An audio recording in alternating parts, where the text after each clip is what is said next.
અરવલ્લી જિલ્લામાં અકસ્માતની ઘટનાઓને ટાળવા માટે પોલીસે 6 માર્ગીય નેશનલ હાઈવે પર વિશેષ ઝુંબેશ હાથ ધરી છે। હાઈવે પર ટ્રક સહિત ભારે વાહનો માટે બીજી લેન નક્કી કરવામાં આવી છે। બીજી લેન સિવાય વાહન ચલાવતા ચાલકોને દંડ કરવાની સાથે રેન્જમાં પ્રથમ પ્રયોગ અરવલ્લી જિલ્લા પોલીસ દ્વારા કરવામાં આવી રહ્યો છે। આ માટે શાળા, કોલેજ તેમજ ટ્રક ચાલકો રોકાણ કરતા હોય તેવા ઢાબા અને હોટલ ખાતે પોલીસ દ્વારા ટ્રક ચાલકોને માહિતીગાર કરવામાં આવી રહ્યા છે। અરવલ્લી જિલ્લા પોલીસ અને આરટીઓના સંયુક્ત ઉપક્રમે કામગીરી હાથ ધરવામાં આવી રહી છે। વૈભવ રાઠોડ, અરવલ્લી ન્યૂઝ, મોડાસા।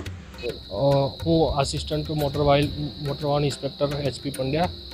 આજ રોજ અમે વાંસદા ટોલ ટેક્સ ખાતે રોંગ રેન્જ ડ્રાઇવિંગ માટેની જે કાર્યવાહી કરેલ છે તેના સાથે પોલીસ અને ટ્રાફિક પોલીસ સાથે રહીને જે ડ્રાઈવ કરેલ છે એના અંદર ટ્રાફિક પોલીસના ઇન્ટરસેપ્ટર વાહનમાંથી જે રોંગ લાઇન ડ્રાઈવમાં ચલાવતા જે વાહનો છે એમનો જે ફોટો પાડીને આપવામાં આવે છે અને અહીંયા એમને રોકીને એના માટેનું ચલણ જે છે એ આપેલ છે તથા એની સાથે સાથે એ લોકોને અમે ડ્રાઈવરોને સમજ આપેલ છે કે જેના લીધે થઈને રોંગ લાઇન ડ્રાઇવિંગના લીધે જે અકસ્માત છે એને આપણે નિવારી શકાય।